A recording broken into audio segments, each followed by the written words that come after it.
আলুর দাম না পাওয়ায় বিক্ষোভে ফুঁসছে কৃষকরা। সিপিএম এর নেতৃত্বে রাস্তায় আলু ঢেলে প্রতিবাদ জানালেন ক্ষীরপাইয়ের কৃষকরা।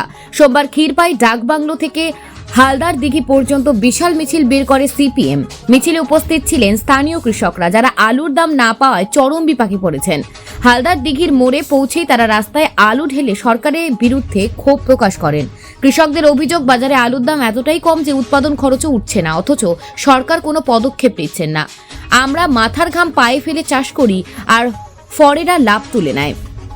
এত কম দামে বিক্রি করলে আমাদের সংসার চলবে কিভাবে, বলেন এক ক্ষুব্ধ কৃষক। প্রশ্ন উঠছে, কৃষকদের দুর্দশা লাঘবে সরকার কি আদৌ কোনো ব্যবস্থা নেবে, নাকি প্রতিবাদ আরো তীব্র হবে? Bureau report, news prime Times. বলছেন যে বাংলা এপিক নাম্বারে অন্য রাজ্যের ভোটারের নাম যুক্ত করা হয়েছে, সে হরিয়ানা হতে পারে, উত্তরপ্রদেশ হতে পারে, ইত্যাদি ইত্যাদি। আবার দুটি কথা, উনি এটা জানতেন না এতদিন?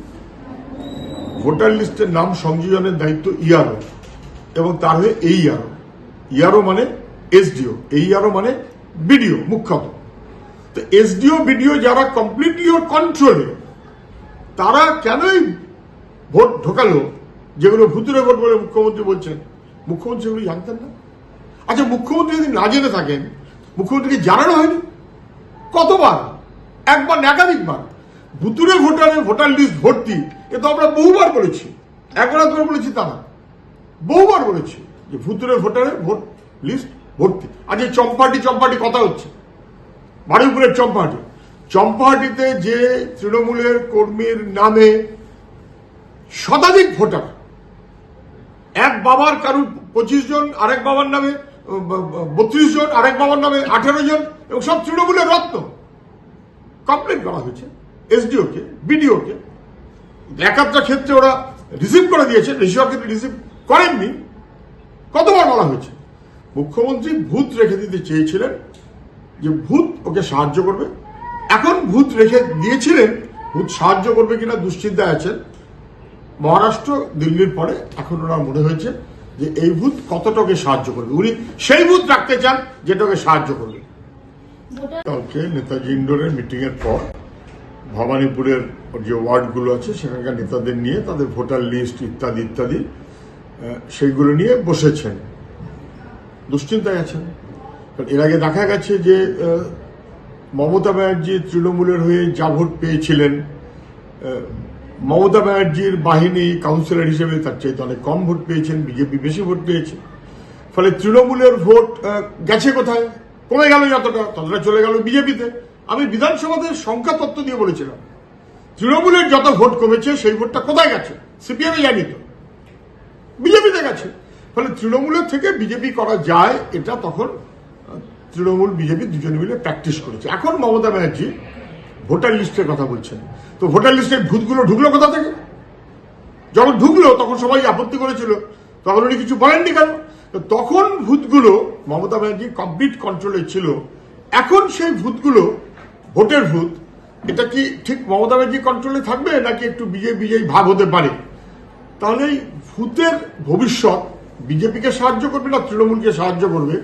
আলটিমেটলি যাই হোক না কেন, আরএসএস কে সাহায্য করবে, কিন্তু মমতা ব্যানার্জি ভয় পাচ্ছে। শিক্ষা ব্যবস্থাটাকে ধ্বংস করা হচ্ছে, আমরা বহুদিন ধরে বলছি ধ্বংস করা হচ্ছে।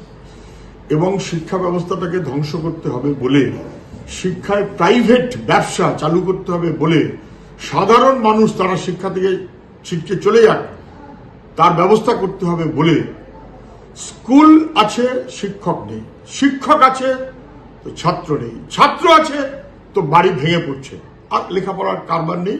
মাস্টারমশাইয়ের কাজ জুতোর ফিতে ঠিক মতো আছে কিনা, অথবা জামার মাপ ঠিক মতো হয়েছে কিনা, তাই মাপ নিয়ে বেড়ানো শিক্ষক সমাজকেও অসম্মানিত করা হচ্ছে। এবং ফল আমরা দেখতে পাচ্ছি। পাশ করেনি, পাশ করাতে হবে বিশ্ববিদ্যালয়ে, ক্লাসে আসবো না অথচ আমাকে অ্যাটেন্ডেন্স দিতে হবে। এবং তারপর দেখা গেল নাকি মাধ্যমিক পরীক্ষার পর বই কুটি কুটি করে ছিঁড়ে ফেলে আনন্দে ডিজে বাজাবার ব্যবস্থা করা হয়েছে। পশ্চিমবাংলার শিক্ষা ব্যবস্থাকে ধ্বংস করা বলতে যা বোঝায়, তার মতন করেই জেলে থাকা, জেল খাটা আসামি শিক্ষামন্ত্রী হয়, অথবা জেল খাটা আসামিরা শিক্ষার দায়িত্ব পায়। দুর্ভাগ্য আমাদের রাজ্যের ন্যাস্টিক, অসভ্যের মতো কথা বলা, ভারতীয় সংবিধানের মূল সূত্র, মূল ধারা, তার বিরোধী মনোভাব নিয়ে চলা শুভেন্দু অধিকারীরা ভারতের সংবিধানকে মান্যতা দেয় না তার স্পষ্ট বিবৃতিতে। তিনি হিন্দুদের এমএলএ, হিন্দু ছাড়া কারোর জন্য কাজ করবেন না, হিন্দু ছাড়া কাউকে দেখবেন না, এই অনেকটা মমতা ব্যানার্জির মতো। তৃণমূল হলে তবেই আমি একমাত্র দেখব, ওই ব্রাত্য বসু বলে দিয়েছে না, তৃণমূল না করলে কেন দেখবো? তৃণমূল করেছে আমার কর্মী, আমি চাকরি দিয়েছি, বেশ করেছি। বাপের জমিদারি, বাপের জমিদারি। ভোটার লিস্টে যারা আছে তাদের সবার একটা প্রতিনিধি। এগুলো জেনে বুঝে একটা ভোটের জন্য ধর্মকে ব্যবহার করে নোংরামি করা। ধর্মকে যখন রাজনীতির কাজে ব্যবহার করা হয়, যে বা যারা করে তারা আসলে ধর্মেরই সর্বনাশ করার চেষ্টা করছেন। ধর্মের মনোভাব তাদের নেই, তাদের মনোভাবটা হচ্ছে ধর্মকে ব্যবহার করে রাজনীতির ক্ষমতা দেখাবার জন্য, যেটা বিপজ্জনক। শুভেন্দু বেইমান, মুকুল রায় বেইমান, আমি ওদের বেইমানি ধরে ফেলেছিলাম, ইত্যাদি ইত্যাদি সব বলার পরেও মুকুল রায় এখন তো আবার বোধহয় তৃণমূলই হয়েছেন, তৃণমূল থেকে বিজেপিতে গিয়ে আবার তৃণমূল। তাতে মুকুল রায় অথবা তার ছেলের কিন্তু কোনো হেলদোল নেই। বাবা বেইমান, তাকে যদি বেইমান বলেও বা দলের নেতারা, তবুও লেগে থেকে যদি একটু তোলাবাজি বেশি করা যায়, এটা তৃণমূলে চলে এখন। আর কি দাঁড়ালো কালকে? যতক্ষণ বক্তৃতা করেছেন অভিষেক, তিনি অন্যায় করেননি অর্ধেক, তিনি অন্য দলে যাবেন না অর্ধেক, এবং শেষমেশ শির ফুলিয়ে বললেন আমি বেইমান নই। কাদম্বিনী বরিয়া প্রমাণ করিল যে তিনি জীবিত ছিলেন। ভোটার লিস্ট নিয়ে খুব উদ্বিগ্ন হয়েছেন। এতদিন কেন উদ্বিগ্ন হননি? মহারাষ্ট্র, দিল্লির পরে কি ওনার ধারণার মধ্যে আসলো? পশ্চিমবাংলায় কয়েক বছর ধরে আমরা বলছি যে ভোটার লিস্ট ভুতুরে। এক একটা বুথে কম বেশি 30, 35, 40 জন করে মৃত মানুষের নাম বাতিল করা যাচ্ছে না। 30, 35, 40 কি 50 জন করে এমন মানুষের নাম যাদের এলাকার কেউ চেনে না, তারা ভুতুরে, তাদের নামে ভোট পড়ে, কিন্তু তারা কেউ মানুষ, ভোটার নন। তো কতবার বলা হয়েছে। এবার শুভেন্দু বলছে 9টা জেলায়, মুখ্যমন্ত্রী বলছে ভবানীপুরে আর কোথায় কোথায়, সংবাদ মাধ্যমে চম্পাহাটি, বারুইপুর ইত্যাদি কতগুলো তথ্য এসেছে। তো মুখ্যমন্ত্রী বাকিটা জানতেন না, আর শুভেন্দু ঠিক জানেন যে কোন 9টা জেলায়, নাকি এরা এর মধ্যে যুক্ত? কি করে আর ওরা? যারা জেনুইন তাদের নাম ওঠে না, যাদের বাদ যাবার কথা তাদের নাম বাদ যায় না, বরং ভুতুরে নাম জোগায় কি করে? ধরুন তো বোগাস। চম্পাহাটিতে ভোটার লিস্টের এই গন্ডগোল গত 3-4 বছর আগে নির্দিষ্টভাবে অভিযোগ করেছিল আমাদের পার্টির পক্ষ থেকে, বিডিও, এসডিও সবার কাছে। এমনকি কোনো কোনো ক্ষেত্রে চিঠি সিল ছাপ্পর পর্যন্ত মারা আছে। বেশিরভাগ ক্ষেত্রে তোরা অফিসিয়ালি দেয় না যে আমরা চিঠি পেলাম, তাও আছে। তো মুখ্যমন্ত্রী জানেন, ওর ডিএম জানে, ওর বিডিও জানে, ওর এসডিও জানে, কেউ কিছু করেননি কেন? আসলে এতদিন পর্যন্ত ভুতুরে ভোটার মুখ্যমন্ত্রীর পক্ষেই থাকবে না, মুখ্যমন্ত্রী নিশ্চিত ছিলেন, তাই ভুতুরে ভোটার রেখেছেন। এখন ভুতুরে ভোটার কি সব ওর ভূত হবে, নাকি ওর হয়ে আরএসএস এর হয়ে বিজেপির কাছে কেউ কেউ চলে যাবে?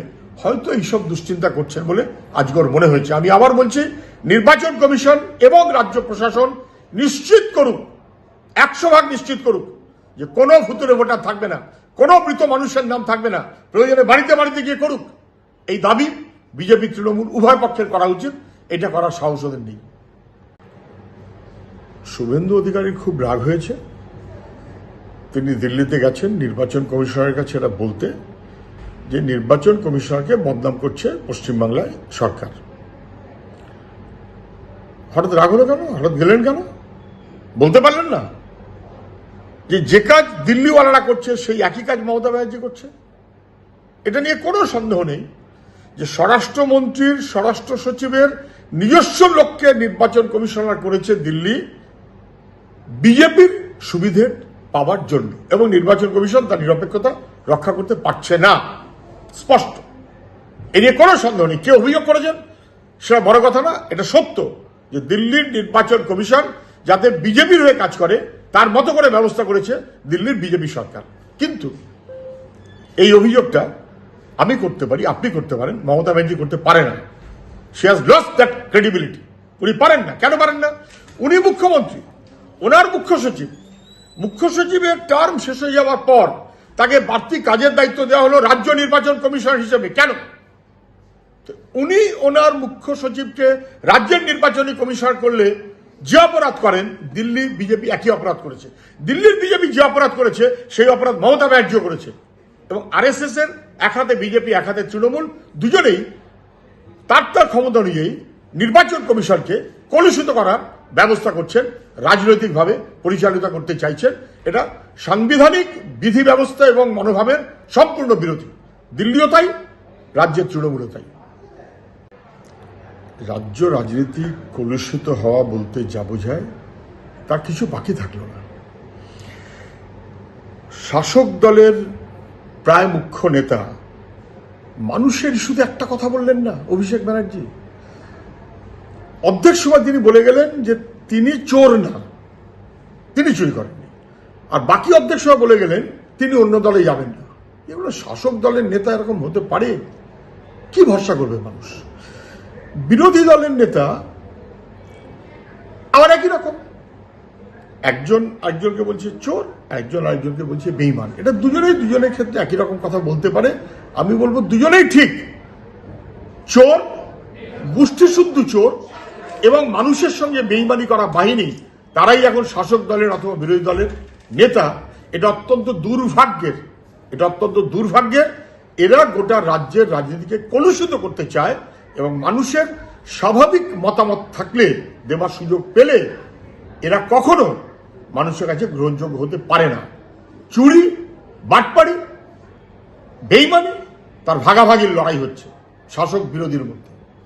নির্বাচনে 2021 মমতা ব্যানার্জি একতরফা যখন ঘোষণা করে দিলেন যে তিনি নন্দীগ্রামে দাঁড়াবেন, শুভেন্দু তিনিও প্রায় একতরফা ঘোষণা করে দিলেন যে তিনি নন্দীগ্রামেই দাঁড়াবেন, আসন ছেড়ে নন্দীগ্রামে দাঁড়াবেন। তাহলে কি দাঁড়ালো? মুখ্যমন্ত্রী হেরে গেলেন। ভয় আছে মুখ্যমন্ত্রী। শুভেন্দু বুঝে গেছে যে মুখ্যমন্ত্রীকে হারানো যায়, গোটা রাজ্যের মানুষই জানে, কিন্তু শুভেন্দু সেটা হাতে কলমে করিয়েছে। তাতে আরএসএস এর সমর্থন ছিল, কোনো সন্দেহ নেই। এখন ন্যাচারালি মমতা ব্যানার্জি দেখবেন কদিন পরে বলে দেবে উনি ভবানীপুরে দাঁড়াবেন না। আগে বলতেন 294 আসনে উনি প্রার্থী, আর এখন উনি খুঁজে বেড়াচ্ছেন কোন আসনে উনি প্রার্থী হবেন। গতবারে ভবানীপুর ছেড়ে নন্দীগ্রাম হেরেছেন, এবারে ভবানীপুর সেটা ওর কাছে নিশ্চিন্ত নয়, দুশ্চিন্তা দেখা দিয়েছে। উনি এবার আসন পরিবর্তন করবেন, সুন্দরবনে দাঁড়াবেন।